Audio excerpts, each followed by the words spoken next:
지난 수요일에 이어서 창세기 성경 공부 보내드립니다. 함께 기도하는 마음으로 묵상하시고 기도하시면서 시작하시기를 바랍니다.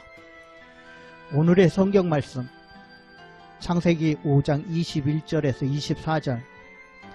에녹은 65세에 무두셀라를 낳았고 무두셀라를 낳은 후 300년을 하나님과 동행하며 자녀들을 낳았으며 그는 365세를 살았더라. 에녹이 하나님과 동행하더니 하나님이 그를 데려가심으로 세상에 있지 아니하였더라. 오늘의 기도 제목, 우리도 하나님과 동행하는 삶을 살면서 하나님을 기쁘시게 하는 사람들이 되기를 기도합니다.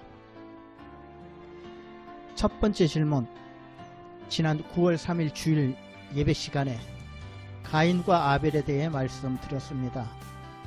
아벨은 하나님께 제사를 잘 드렸습니다. 그러나 가인은 그렇지 못했습니다.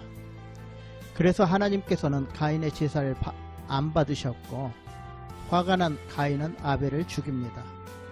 아벨은 형의 손에 죽었지만 성경에 보시면 아무 원망이나 변명도 없었습니다. 그런데 히브리서에 보면 아벨이 죽었으나 그 믿음으로 오히려 말한다고 말하고 있습니다. 믿음으로 오히려 말한다는 것이 무슨 뜻일까요? 창세기에는 가인이 동생 아벨을 들에서 쳐 죽였다고 나옵니다.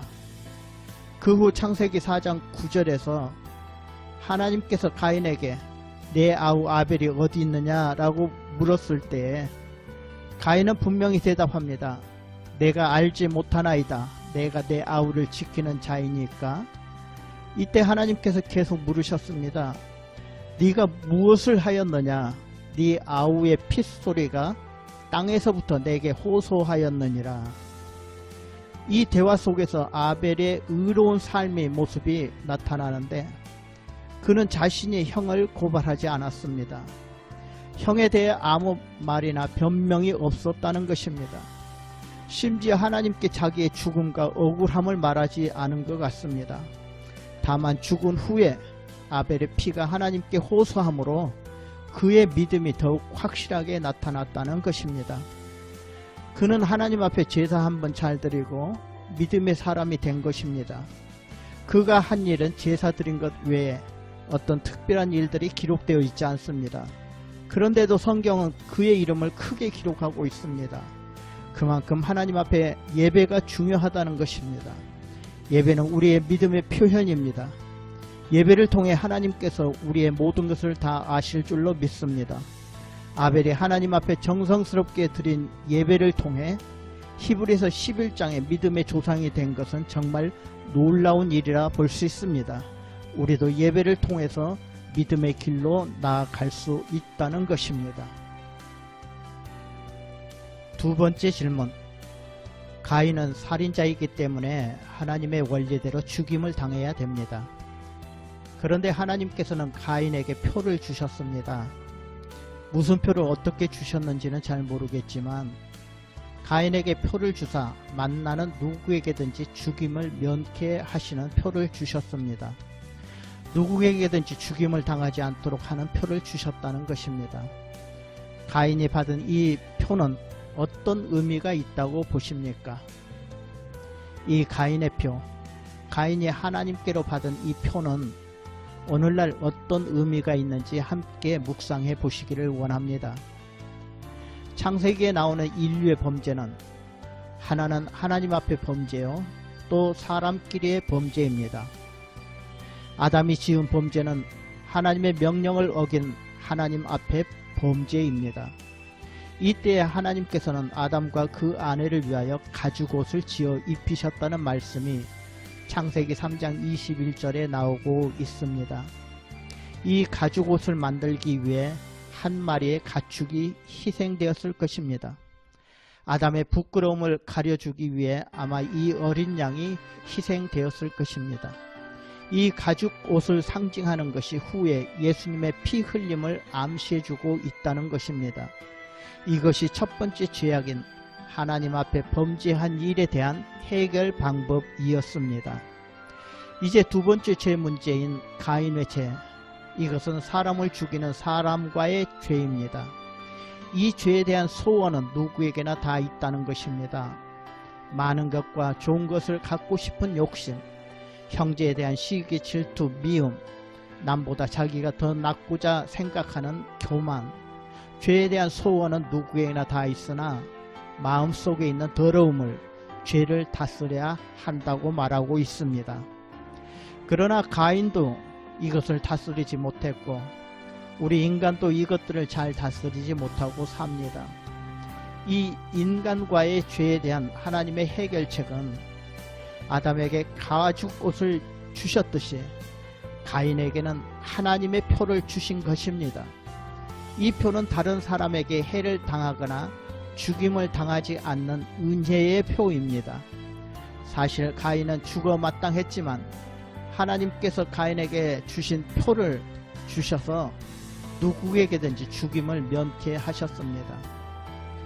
구약성경 후반부 에스겔서에는 늙은 자와 젊은 자와 처녀와 어린아이와 부녀를 다 죽이되 이마에 표 있는 자들을 가까이 하지 말라 하는 말이 나오고, 요한계시록 9장 4절에 가서는 오직 이마에 하나님의 인맞지 아니한 사람들을 해하라 하는 말이 나옵니다.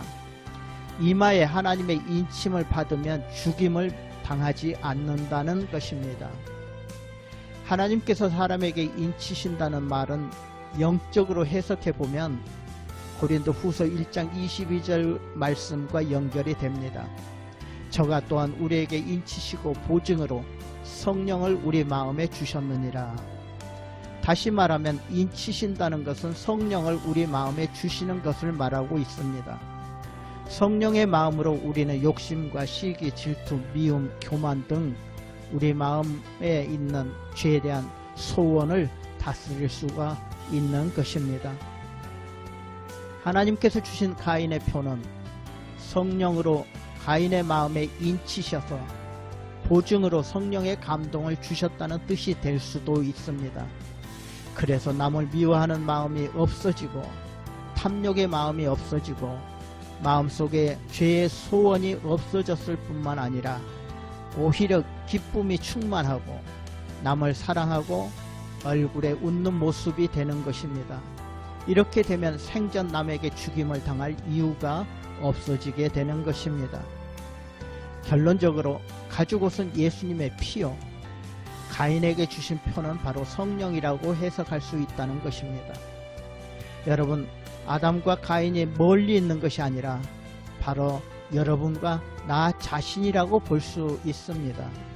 우리도 하나님 앞에서 얼마나 불순종하며 내 형제 자매를 미워하고 탐욕과 욕심으로 살아가고 있는지 모릅니다. 이런 우리 모두 예수님의 피 공로로 죄사함을 받고 또 성령의 인치심, 성령의 충만함으로 살아가야 되는 것을 말하고 있는 것입니다. 세 번째 질문. 창세기 5장에는 아담에서부터 노아까지의 족보가 나옵니다. 그 중에 하나님께서 아벨 대신 믿음의 아들 셋을 주셨습니다. 이때가 아담의 나이 130세입니다. 셋은 어떤 사람입니까? 셋은 바로 우리의 조상입니다. 창세기 5장엔 아담의 자손 중 특히 셋의 후손들이 기록되어 있습니다. 셋의 후손은 하나님을 예배하는 사람들입니다. 가인의 후손들은 세상으로 나갔고 노아의 홍수 때 모두 멸망했습니다.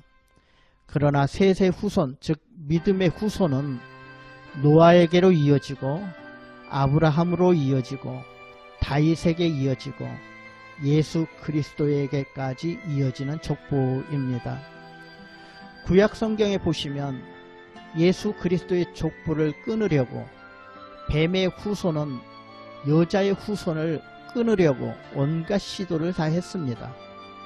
그러나 하나님께서 그때마다 의인을 보내주시고 그들로 인하여 예수님까지 족보가 이어지게 만드셨습니다. 우리는 이 일에 대해서도 하나님께 감사드려야 할 것입니다. 만약 누군가가 여러분은 가인의 계보에 속한 사람입니까? 아니면 셋의 족보에 속한 사람입니까? 라고 물으신다면 우리는 셋에 속한 계보라고 확실하게 대답해야 할 것입니다. 가인의 계보에 속한 사람들은 예수님을 믿지 않는 사람들이고, 셋의 계보에 속한 사람들은 예수님을 믿는 사람들입니다. 믿음과 경건을 갖고 예배하는 셋의 후손들이 이 땅에서 때로는 어려움을 당할 수도 있고 좌절할 수도 있으며 낭망할 수도 있습니다. 하지만 꺼져가는 심지 같을지라도 하나님께서는 다시 불을 지펴주시고, 상한 갈대 같을지라도 하나님은 다시 붙들어 주셔서 넉넉히 세상을 이기게 하시는 줄로 믿습니다. 네 번째 질문. 여러분은 죽지 않고 하늘로 올라간 에녹에 대해서 얼마나 알고 계십니까? 마태복음 1장에 족보가 나오는데 아브라함에서부터 예수 그리스도까지 족보가 나옵니다.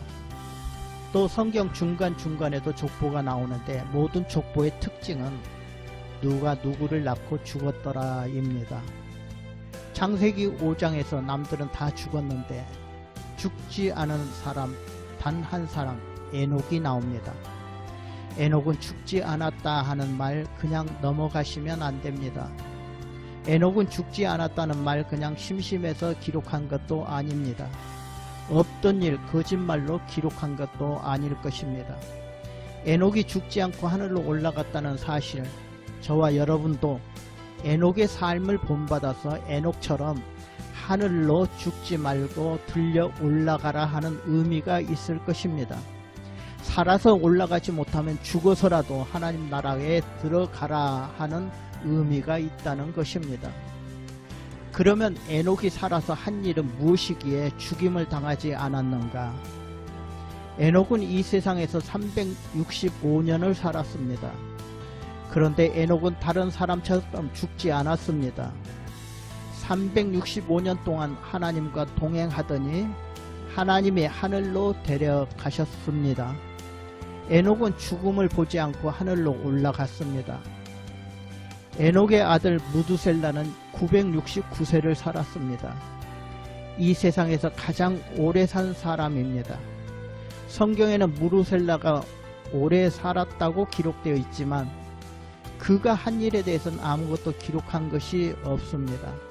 그냥 살다가 죽었을 뿐입니다. 그런데 에녹은 365년을 살았습니다. 다른 사람의 절반도 못 살았습니다. 그러나 에녹은 복 있는 사람이었습니다.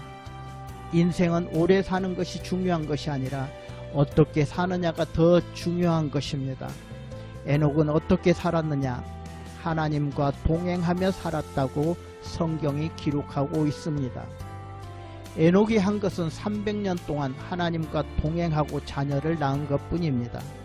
자녀를 낳았다는 것은 평범하게 살았다 하는 것입니다. 뭐 에녹이라고 특별한 것은 없었습니다. 그러나 한 가지, 하나님과 동행했다는 것입니다. 에녹은 그저 애를 낳고 평범한 생활을 했습니다. 그러면서 죽지 않고 하늘로 올라갈 수 있었던 것은 바로 하나님과 동행이라는 말에서 찾아볼 수가 있는 것입니다. 하나님과 동행이 뭐냐 하는 것입니다. 하나님과 함께 사는 것이 동행입니다. 하나님과 함께 산다는 것은 하나님을 믿고 따르고 하나님 말에 순종하고 하나님이 하자는 대로 하면서 하나님을 기쁘시게 하는 것입니다. 여러분, 믿음이냐 뭐냐? 다시 말하면 하나님과 동행하며 사는 것입니다. 에덴 동산에는 행복이 있었습니다. 왜냐하면 하나님과 동행했기 때문에 그렇습니다. 천국은 우리가 죽어야만 가는 것이 천국이 아닙니다. 하나님이 동행하시고 함께 하시는 곳이 천국입니다. 오늘 이 시간 하나님과 저와 여러분은 함께 하시고 동행하신다면 그곳이 바로 천국입니다. 에녹이 365세를 이 땅에서 살면서 잘 되는 것만 있지 않았을 것입니다. 인생은 나그네 길이고 고달프고 힘든 일이 많은데 그에게도 안 될 때도 있었을 것입니다. 어려울 때가 있었을 것입니다. 그러나 하나님을 옆에 모시고 하나님을 기쁘시게 하였다는 것입니다. 그래서 히브리서 11장에 보면 에녹은 하나님을 기쁘시게 하는 사람이었다라고 나옵니다. 이 시간 한번 각자에게 질문해 보시기 바랍니다. 나는 매 순간 하나님을 기쁘시게 하고 사느냐 하는 것입니다. 다섯 번째 질문. 그러면 에녹은 어떻게 이런 신앙을 가지게 되었을까 하는 것입니다. 에녹은 무두셀라를 낳았고 무두셀라는 187세 라멕을 낳았습니다. 라멕은 노아를 낳았는데 노아가 태어난 때가 무두셀라의 나이가 369세입니다. 그런데 노아가 600세 되던 해에 홍수가 시작되었으므로 무두셀라가 969세 홍수가 시작되었다는 것입니다. 무두셀라는 이 홍수 때에 죽은 것입니다. 에녹은 처음부터 하나님과 동행한 것은 아니었던 것 같습니다. 에녹이 하나님과 동행하기 시작한 시점이 있습니다. 무두셀라를 낳은 후 300년을 하나님과 동행하였으며 라고 성경에 나오는 것을 보면 무두셀라를 낳고서부터 에녹은 하나님과 동행하기 시작했다는 것입니다. 그러면 에녹이 무두셀라를 낳은 65세에 무슨 일이 있었느냐 하는 것입니다. 저는 여기서 자기 아들 이름을 무두셀라라고 지은 것에 대한 거기에 비밀이 있다 그렇게 생각을 해봅니다. 무두셀라라는 뜻은 창을 던지는 자라고 하는 의미가 있다고 합니다. 창을 던지는 자라고 하는 의미는 고대에서 전쟁을 할 때 군사들이 성 밖으로 나갑니다. 그리고 성 안에는 창을 던지는 사람 한 사람을 세워 놓습니다. 이 사람은 마지막까지 성을 지키는 자입니다. 에녹은 자기 아들 무두셀라가 마지막까지 살아남는 자라는 것을 알았다는 것입니다. 언제까지 마지막으로 살았느냐? 노아의 홍수 때까지 살았습니다. 그러고 보면 에녹은 이미 노아의 홍수가 있을 것이라는 것을 알았다는 것입니다. 에녹은 인간의 종말이 온다는 것을 미리 알았습니다. 그리고 자기 아들의 이름을 무두셀라라고 짓고 이 아이가 세상의 마지막이 될 것을 알았을 것입니다. 유다서에는 이에 대한 말씀을 기록하고 있는데 유다서 14절에서 15절을 보시면 아담의 7대손 에녹은 이렇게 예언하였습니다. 보아라, 주님께서 수만 명이 되는 거룩한 천사들을 거느리시고 오셨으니 이것은 모든 사람을 심판하시고 모든 불경건한 자들이 저지른 온갖 잘못된 것들을 단죄하시려는 것이다 라고 기록되어 있습니다. 아담의 7대손 에녹이라면 하늘로 올라간 에녹을 말하고 있습니다. 에녹이 심판을 예언했다는 것입니다. 이미 노아의 홍수가 있었다는 것을 알았다는 것입니다. 이 세상에 종말이 온다는 것을 알았다는 것입니다. 그래서 그는 모든 것을 다 제껴놓고 이제부터 하나님을 섬기며 하나님을 기쁘시게 하며 살겠다고 다짐을 하는 것입니다. 그리고 하나님의 말씀에 순종하며 살아갔습니다. 이것이 하나님과 동행하며 산 것입니다. 에녹은 세상에 환란이 올 것을 알았습니다. 그리고 그때부터 하나님과 동행하기 시작했습니다. 하나님과 함께 살아갔던 것입니다. 하나님만 바라고 살았던 것입니다. 오늘 우리 시대에도 말세가 온다는 것 저와 여러분도 압니다. 분명히 저와 여러분도 에녹처럼 종말이 있다는 걸 알고 있습니다. 그래서 우리는 하나님과 함께 동행하시면서 이 세상을 사시는 동안 우리 주님을 맞이해야 할 줄로 믿습니다. 저와 여러분 이렇게 하나님과 동행하시며 사셨으면 좋겠습니다.